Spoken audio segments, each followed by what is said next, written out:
Baik, saya akan coba menjelaskan terkait karakteristik obligasi dan yield. Kita mulai dengan definisi dan komponen utama obligasi. Definisi obligasi yaitu surat utang jangka panjang yang diterbitkan oleh perusahaan atau pemerintah untuk mengumpulkan dana.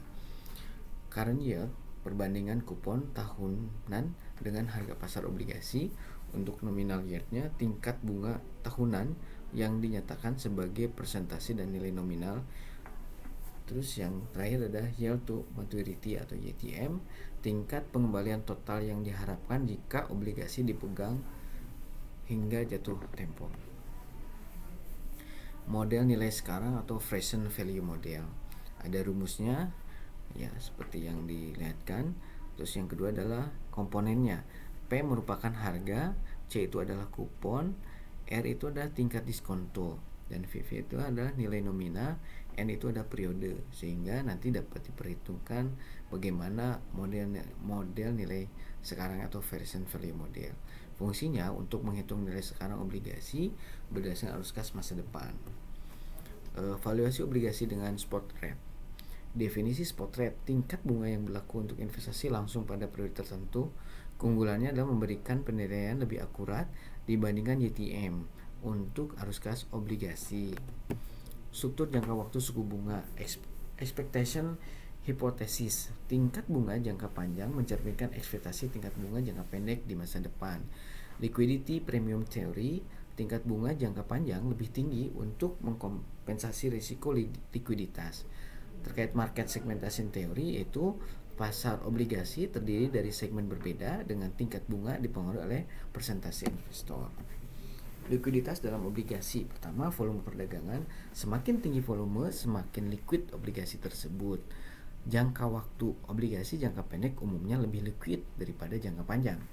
Peringkat kredit, peringkat yang lebih tinggi cenderung meningkatkan likuiditas. Hipotesis dalam struktur tingkat bunga, ada preference hipotesis. Investor meminta premi untuk mengkompensasi risiko obligasi jangka panjang. Untuk segmented market hipotesis, pasar obligasi terbagi dalam segmen berdasarkan preferensi jangka waktu investor. Implikasi trading, struktur tingkat bunga mempengaruhi keputusan memilih obligasi jangka pendek atau jangka panjang. Untuk yield spread, definisinya perbedaan tingkat bunga antara dua obligasi dengan karakteristik berbeda. Fungsinya mengukur risiko kredit relatif dari obligasi. Indikatornya mencerminkan likuiditas dan kondisi pasar. Strategi trading obligasi. Ada balik strategi, yaitu investasi pada obligasi dengan jatuh tempo berdekatan. Ada barbell strategi, kombinasi obligasi jangka pendek dan panjang. Ada ladder strategi, yaitu investasi pada obligasi dengan berbagai jatuh tempo untuk diversifikasi risiko. Duration and volatility harga obligasi. Duration mengukur sensitivitas harga obligasi terhadap perubahan tingkat bunga. Modified duration, estimasi perubahan harga obligasi untuk perubahan tingkat bunga 1%. Convexity mengukur perubahan durasi obligasi akibat perubahan tingkat bunga. Keterbatasan maturity dan modified duration. Perubahan besar durasi tidak sepenuhnya akurat untuk perubahan tingkat bunga yang besar. Opsi embedded tidak mempertimbangkan opsi embedded dalam obligasi atau disebut call of putable.